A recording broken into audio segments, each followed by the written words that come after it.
Hey kids. So I'm just gonna give you some updates because shit is going down. First off, tomorrow I have an appointment. I have a lunch meeting with this guy who is looking to hire some new people at his company, and we'll see if that goes well. We'll see. I mean, I'm a negative Nancy. I'm not really looking forward to it, and I don't foresee it going. I mean, it's gonna go well because I handle myself well, but well enough to make that impression that I would be a good employee. I know that I'm not good at it. And so, I'll try my best, but, you know, I don't have my fingers crossed, but I'm holding my breath. So yeah, couples therapy. Couples therapy. I am nominating to stop couples therapy. And there are a couple reasons why. First off, my therapist she's very one-track minded. And this is something that both me and Diglett have noticed, where when she poses a question, you know exactly where the fuck she's going with this question, and it's almost like she's come up with the answer before she's even gotten the information from you to give you the answer that she's already formulated.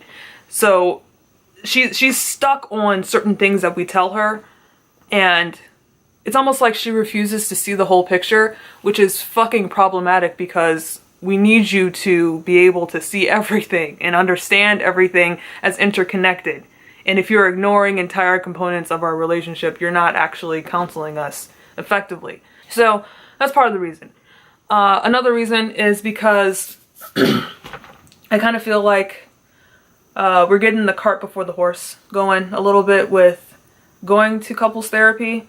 Both me and Diglett have some deep-seated individual problems that we need to address, I feel, before couples therapy can be effective as it should be. Diglett has problems with connecting to other people. He deeply, deeply wants to be around and engage with other people, and I guess he sucks at it. I cannot relate at all. I'm used to people flocking to me and wanting to be around me, and so I don't quite get it, but I understand it as an issue. I, of course, have whatever the fuck is going on with my brain, and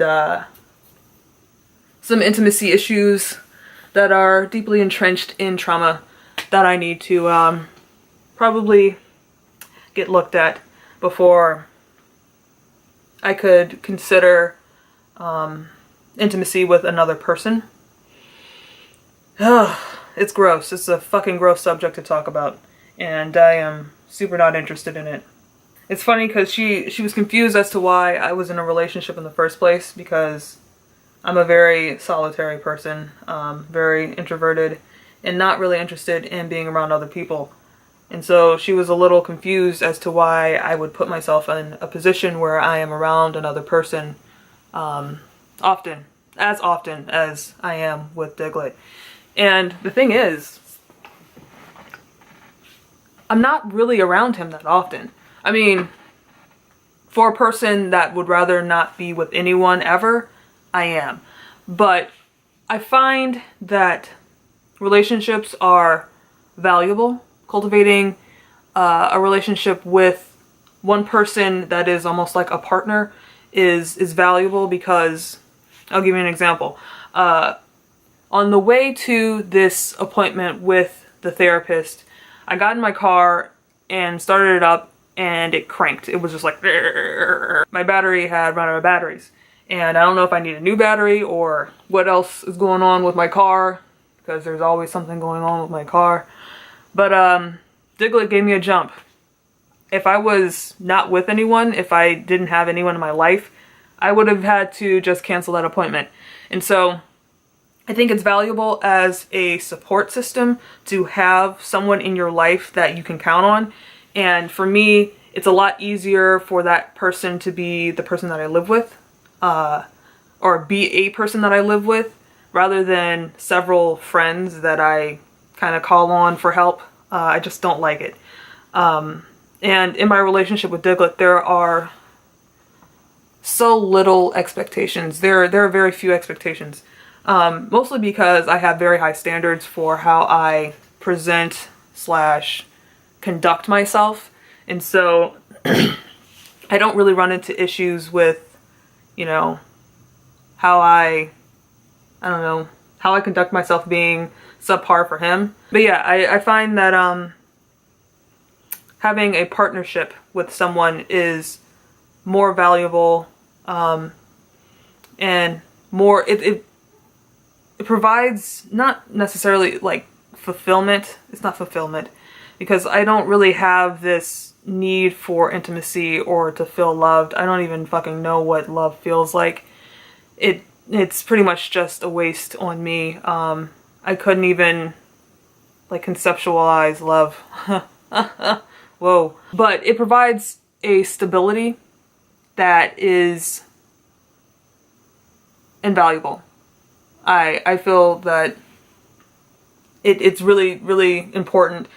And I live in a society where those kind of partnerships without intimacy aren't very common.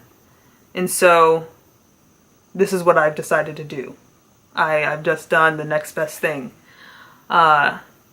Which may or may not be a good idea, but you know, that's what I'm doing. So yeah, I went to the therapist by myself this past weekend. Diglett went when I was in Hilton Head. During my meeting with her, she concluded with, she actually thinks that I have DID, which is dissociative identity disorder. It's kind of the fancy PC version of multiple personality disorder. Well, not version, but name for multiple personality disorder. And so, bitch, I don't, what? It's confusing to me, like, how she came to this conclusion. I think it's because I talked about hearing voices. I mean, that's something I talk about on this channel. I do. Sometimes I hear shit. It happens. But she concluded that the voices that I was hearing, or am hearing, and continue to hear, are my personality states, my different personality states that I experience. What?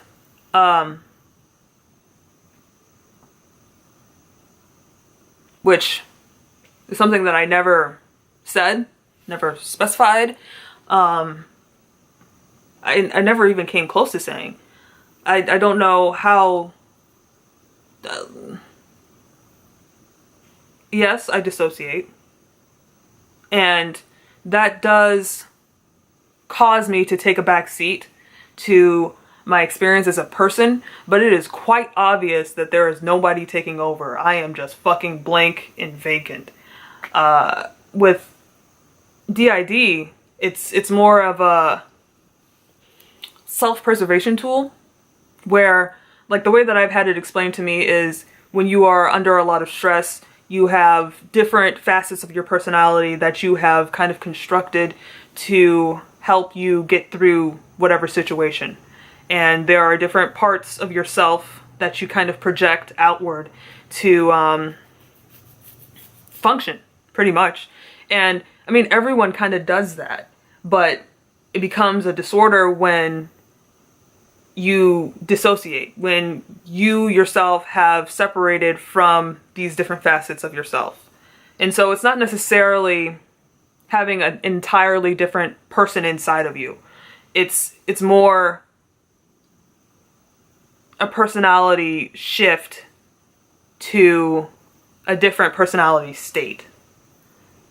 At least that's the way that I understand it to be. Yeah, so don't quote me on it. I'm not a professional, but that's how I understand it to be. And that's not me.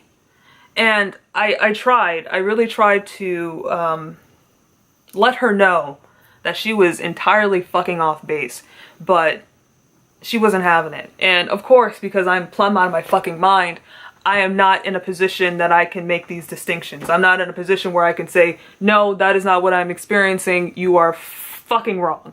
Because I'm crazy. Like, and it's just an experience that I'm very used to having when interacting with mental health professionals. They just don't fucking listen. They don't understand. And I'm beginning to think that this is just a waste of time.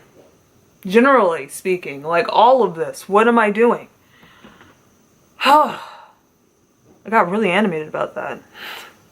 But yeah, it's crazy. It's like literally like insane to me that she would get that conclusion from what I've been saying to her, because that's not what I've been saying. It's pretty clear cut. But yeah, couples therapy in general, all of this bullshit. I just am so tired. I'm so fucking tired, guys. I'm done.